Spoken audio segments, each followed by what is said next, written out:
1 Samuel 20 അധ്യായം. ജോനാഥാൻ സഹായിക്കുന്നു. ദാവീദ് റാമായിലെ നായോത്തിൽ നിന്ന് ഓടി ജോനാഥൻ്റെ അടുത്തെത്തി ചോദിച്ചു, ഞാൻ എന്തു ചെയ്തു? എന്താണ് എൻ്റെ കുറ്റം? എന്നെ കൊല്ലാൻ മാത്രം എന്തു പാപമാണ് നിന്റെ പിതാവിനെതിരെ ഞാൻ ചെയ്തത്? ജോനാഥാൻ പറഞ്ഞു, അങ്ങനെ സംഭവിക്കാതിരിക്കട്ടെ. നീ മരിക്കുകയില്ല. എന്നെ അറിയിക്കാതെ ഒരു കാര്യവും ചെറുതായാലും വലുതായാലും എൻ്റെ പിതാവ് ചെയ്യുകയില്ല. പിന്നെ എന്തിന് പിതാവ് ഇക്കാര്യം എന്നിൽ നിന്ന് മറച്ചുവയ്ക്കുന്നു? അങ്ങനെ സംഭവിക്കുകയില്ല. ദാവീദ് പറഞ്ഞു, നിനക്ക് എന്നോടിഷ്ടമാണെന്ന് നിന്റെ പിതാവിന് നന്നായി അറിയാം. അതിനാൽ നീ ദുഃഖിക്കാതിരിക്കാൻ ഇക്കാര്യം അറിയേണ്ടെന്ന് അവൻ വിചാരിച്ചു കാണും. നീയാണേ ജീവനുള്ള കർത്താവാണേ ഞാൻ പറയുന്നു.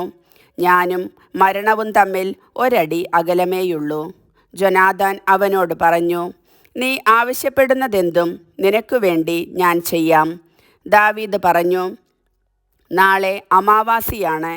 പതിവനുസരിച്ച് ഞാൻ രാജാവിനോടൊത്ത് ഭക്ഷണത്തിനിരിക്കേണ്ടതാണ്. പക്ഷേ 3-ാം നാൾ വൈകുന്നേരം വരെ വയലിൽ ഒളിച്ചിരിക്കാൻ എന്നെ അനുവദിക്കണം. നിന്റെ പിതാവ് എന്നെ തിരക്കിയാൽ ദാവീദ് തൻ്റെ കുടുംബം മുഴുവനും ചേർന്നുള്ള വാർഷിക ബലിക്ക് ബെത്ലഹേമിൽ പോകാൻ അനുമതിക്കായി കേണപേക്ഷിച്ചുവെന്ന് പറയണം.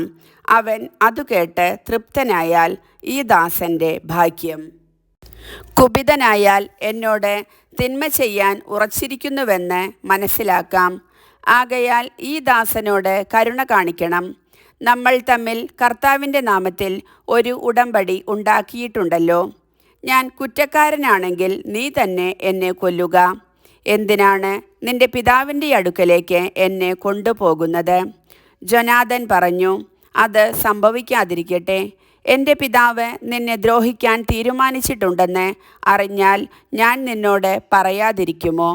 അപ്പോൾ ദാവീദ് ജോനാഥനോട് ചോദിച്ചു, നിന്റെ പിതാവ് പരുഷമായിട്ടാണ് സംസാരിക്കുന്നതെങ്കിൽ അക്കാര്യം ആരെന്നെ അറിയിക്കും?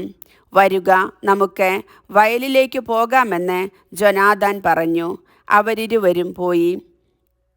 ജോനാഥാൻ ദാവീദിനോട് പറഞ്ഞു, ഇസ്രായേലിൻ്റെ ദൈവമായ കർത്താവാണേ, നാളെയോ മറ്റന്നാളോ ഈ സമയത്ത് ഞാൻ എൻ്റെ പിതാവിനോട് ചോദിക്കുകയും അവൻ നിനക്കനുകൂലമാണെന്ന് കണ്ടാൽ ഞാൻ വിവരമറിയിക്കുകയും ചെയ്യും. നിന്നെ ദ്രോഹിക്കാനാണ് എൻ്റെ പിതാവിൻ്റെ തീരുമാനമെങ്കിൽ അതറിയിച്ച് നിന്നെ ഞാൻ സുരക്ഷിതനായി പറഞ്ഞയക്കും. അല്ലെങ്കിൽ കർത്താവ് എന്നെ ശിക്ഷിക്കട്ടെ. കർത്താവ് എൻ്റെ പിതാവിനോട് കൂടെയായിരുന്നതുപോലെ നിന്നോട് കൂടെയുമായിരിക്കട്ടെ.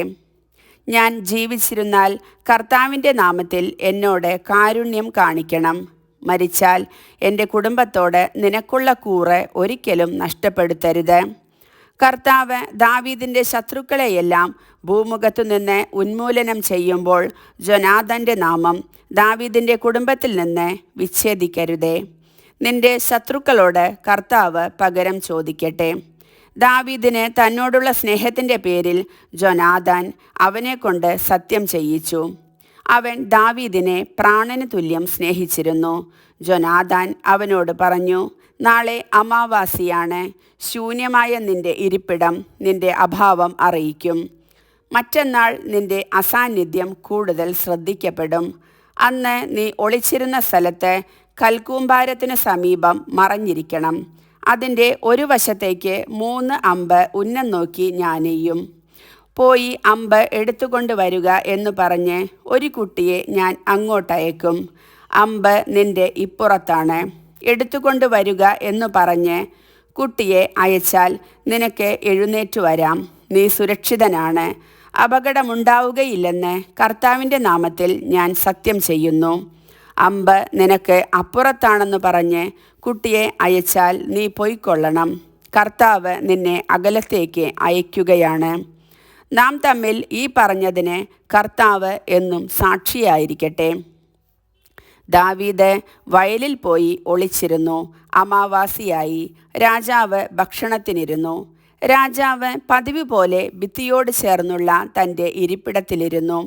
ജോനാഥാൻ എതിർവശത്തും അബ്നേർ സാവൂളിൻ്റെ സമീപത്തും.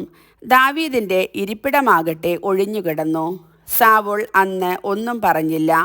ദാവീദിന് എന്തോ സംഭവിച്ചിരിക്കണം. ഒരു പക്ഷേ അവൻ അശുദ്ധനാണ്. തീർച്ചയായും അങ്ങനെ തന്നെ എന്ന് അവൻ കരുതി. അമാവാസിയുടെ പിറ്റേ ദിവസവും ദാവീദിൻ്റെ ഇരിപ്പിടം ഒഴിഞ്ഞുകിടന്നു. സാവൂൾ പുത്രനായ ജോനാഥാനോട് ചോദിച്ചു, ജസ്സയുടെ മകൻ ഇന്നലെയും ഇന്ന് ഭക്ഷണത്തിന് വരാത്തതെന്താണ്? ജോനാഥാൻ പറഞ്ഞു, ബത്ലഹേമിലേക്ക് പോകാൻ അവൻ എന്നോട് അനുവാദം ചോദിച്ചിരുന്നു. ഞങ്ങളുടെ ഭവനം നഗരത്തിൽ ഒരു ബലിയർപ്പിക്കുന്നതിനാൽ ഞാൻ അവിടെ ഉണ്ടായിരിക്കണമെന്ന് എൻ്റെ സഹോദരൻ ആവശ്യപ്പെട്ടിട്ടുണ്ട്. ഞാൻ പോയിക്കൊള്ളട്ടെ.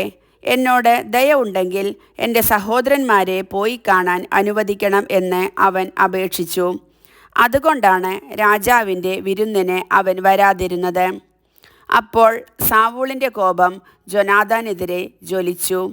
ദുർവൃത്തയും ദുശാഠ്യക്കാരിയുമായവളുടെ പുത്ര, നീ ജസ്സയുടെ പുത്രൻ്റെ പക്ഷം ചേർന്ന് നിൻ്റെയും നിൻ്റെ അമ്മയുടെയും നാണം കെടുത്തുകയാണെന്ന് എനിക്കറിയാം. അവൻ ജീവിച്ചിരിക്കുന്നിടത്തോളം കാലം നിനക്ക് രാജാവാകാനോ രാജ്യത്വം സ്ഥാപിക്കാനോ സാധിക്കുകയില്ല. അതുകൊണ്ട് അവനെ ആളയച്ച് എൻ്റെ അടുക്കൽ പിടിച്ചു കൊണ്ടുവരിക. അവൻ മരിക്കണം. ജോനാഥാൻ ചോദിച്ചു, എന്തിനവനെ വധിക്കണം? അവൻ എന്തു ചെയ്തു? സാവൂൾ ജോനാഥനെ കൊല്ലാൻ അവൻ്റെ നേരെ കുന്തം എറിഞ്ഞു. ദാവീദിനെ കൊല്ലാൻ തന്നെ തൻ്റെ പിതാവ് തീരുമാനിച്ചിരിക്കുകയാണെന്ന് അവന് മനസ്സിലായി. അവൻ തീന്മേശയിൽ നിന്ന് കോപത്തോടെ ചാടി എഴുന്നേറ്റു. അമാവാസിയുടെ പിറ്റേ ദിവസമായ അന്ന് അവൻ ഭക്ഷണമൊന്നും കഴിച്ചില്ല. തൻ്റെ പിതാവ് ദാവീദിനെ അപമാനിച്ചതു നിമിത്തം അവൻ ദുഃഖിച്ചു. പിറ്റേ ദിവസം രാവിലെ ദാവീദുമായി പറഞ്ഞൊത്തിരുന്നതനുസരിച്ച് ജോനാഥൻ ഒരു കുട്ടിയോടൊത്ത് വയലിലേക്കു ചെന്നു. ജോനാഥാൻ ആ കുട്ടിയോട് പറഞ്ഞു, ഞാൻ എയ്യുന്ന അമ്പ് ഓടിച്ചെന്ന് കണ്ടെടുക്കുക. കുട്ടി ഓടുമ്പോൾ അവൻ്റെ അപ്പുറത്തേക്ക് ഒരമ്പെയ്തു.